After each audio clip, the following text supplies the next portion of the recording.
folks, this is Aitanajha from inspiredtorise.com, and today we have the Samsung Galaxy S5 for review here. The Samsung Galaxy S5 that we have is a 16GB model. Now let's just unbox the device. The phone that we have, the device, and when we see inside the box, we have the travel adapter, we have the USB cable, standard USB cable with micro USB extension, and we have the Samsung headphones which are really good, and I like the earbuds. And we have different sized earbuds for different people, and the quick starter guide for people who don't know how to use their phones but we never read it. And swipe screen to unlock. As you could see, the live wallpaper and everything. The Samsung phones have a really good quality that we all know as TouchWiz, the custom user interface that Samsung phone users, some phone users hate it, some Samsung phone users really love the TouchWiz UI. And the phone comes with a micro SIM slot. It's very lightweight. It has a fingerprint sensor, and it is dust and water resistant. It is water resistant up to 1 meter. It's really easy to scroll through the apps, and as you can see, we have specific features like multi-window, and as you can see, a plethora of options: touch sensitivity, car mode, private mode, flight mode, blocking mode, power saving, screen mirroring, NFC, power saving, mobile data, toolbox, mobile hotspot, Bluetooth, screen rotation. We have a lot of features in here, and the phone has a Super AMOLED capacitive touchscreen. The AMOLED display gives really deeper blacks. The phone has a full HD display, 1920x1080 resolution. It has 5.1 inch screen with a 432 pixel per inch screen density, resolution density. The phone comes with Corning Gorilla Glass 3 and TouchWiz UI, as we all know. The phone has a micro SD card slot, expandable memory up to 128GB. The phone comes with 2GB of RAM, 16GB internal storage as our device has, or apart from that it also has 32GB internal storage. The phone performs on HSPA, LTE, 3G and other normal H bands. The HSPA band works fine, but the LTE band runs only in countries where it's actually allowed, or it is actually available. That would be the right word. So the phone has Bluetooth version 4, it has support for NFC, has infrared. The phone has 16 megapixel camera with LED flash, more on that later. The phone also supports wireless charging, and it has an the sensors include accelerometer, gyro sensitivity tool, proximity sensor, a compass, and it also has a 2800 mAh battery. So the phone pretty much lasts throughout the day. It has a quad-core 2.5 GHz Crate 400 CPU. The phone has Snapdragon 801 chipset, which at the time of release was the latest chipset by Qualcomm. It has an Adreno 330 GPU, so it normally runs all of the current games with ease. And the phone has a fingerprint sensor. It is dust and water resistant. It is water resistant up to 1 meter for 30 minutes. The phone has Samsung specific features like AirView, S-Voice, Smart Pause, Smart Score, and it has air gestures and Smart Stay. Till the time our Antutu benchmark is running, we can do a lot of other things, but we would not do that because it hinders the running of the benchmark. And as you can see here, testing, please wait, S Finder, Quick Connect, these are some of the features that Samsung phones have specifically. Now we will do something else for this duration. Antutu benchmark is running right now at 1920x1080 full HD, and it's trying to test the display for rendering of several other components, and right now it is rendering the different colors. The benchmark is still running, and the phone has an ultra power battery saving mode, ultra power saver mode. The ultra power saver mode is really good because when it is enabled at even 10% battery charge, the ultra battery power saver makes the phone go for another 1 or 2 days. And as you can see, this is the default Antutu graphics test, and we can see the frames per second. It is 24.9, 21.3. These are the frames per second, and we can also see that the texture, the quality of the render displayed is really good.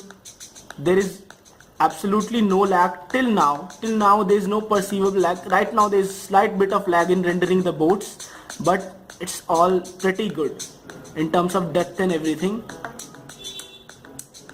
The phone runs all these scenes really beautifully, because that's what you expect from a flagship phone. So here are the scores. Where does Samsung Galaxy S5 stand? A little above Samsung Galaxy Note 3. It stands on the third position. HTC One M8 is on the top position, Xiaomi Mi 3 is on second position, and Samsung Galaxy S5 is on third position. So it's a good CPU, good, supports large app and multitasking. It's a non-verified score right now. Multitasking, it has got really good scores, and as you can see, the Android system that we have is Android 4.4.2. The phone may get an upgrade to Android 5.0, Android Lollipop, in the coming future, in the upcoming months in 2015, but it would take some time. Definitely some users have put a video of this phone running Android Lollipop with a custom version of TouchWiz, but the official announcement is yet to be made. And let's just test the camera performance now.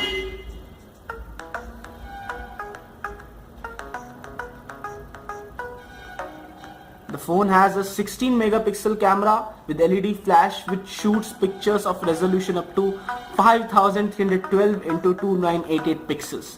This is me right now, and you can see that I have brushed my teeth. The details show that I have brushed my teeth. So, and this is a picture taken from the front camera of the phone. So needless to say, the quality is really good. You can see the Adidas logo, and we can even test a video. And right now, because of the fact that multi-window is enabled, we can easily switch between the different windows.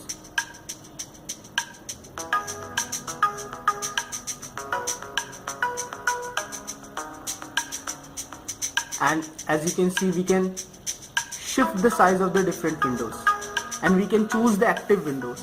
So I had chosen the active window while my video is still playing, and we can see, as I will show you the AirPlay feature. I can glance through the contents of my gallery like this. So that's a feature that is specific to Samsung device, and it's really good. This phone is meant for people who want a really good camera from their phones, who want a battery which stays all night long, all day, all night long, and the phone performs well. While a minor con for this phone would be the TouchWiz user interface, which many users would find pretty annoying at times. Right now we haven't loaded the phone much. The Samsung Galaxy S5 also comes with the S Health app, which has a heartbeat sensor and other fitness tracking modules which help you to stay fit and stay in shape. And the speaker quality can be tested right now.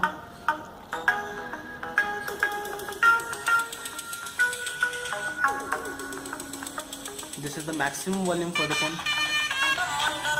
It's normal, it's not too high or not too low. The speaker quality is good, but the volume is not on the higher side. You can't expect too much from Samsung in that department.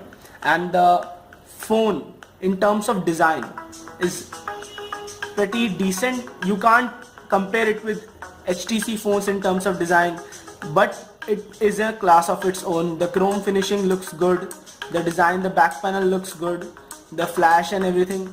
For one thing is a con for this phone, that the camera is bulging out, so when you put it on a flat surface, the camera would always get scratches, and when you put it inside your pocket, the camera would get scratches. So for one thing that you can do to rectify this is get a proper screen cover for your phone. And pretty much this is what we want to tell you about the phone. There's a lot in it, but this is a short brief review for this phone. And who should buy this phone? This phone is for people people who want a really great camera, who want performance in their phone, and who want a phone which can last for long. This phone will definitely last for long because it's a Samsung flagship. So you can expect updates for at least 1 year or maybe 2 years, because this is not a Nexus we have here, but it's a really good phone. The display is really good for people who want to get the maximum from their phone while doing different activities. As you can see, you can do a lot of activities on this phone simultaneously. The multi-window allows you to do that, and this is a feature that has been specific to Samsung phones only till now. So, and with the Lollipop update, the phone would get better, the battery life would improve, and we can definitely expect the camera to improve. So that's all that we have to say. If you have 33 or 36,000 bucks at this very moment, then you can go out and you can buy this phone, and trust us, you won't be disappointed. This is Aditya Raja signing off.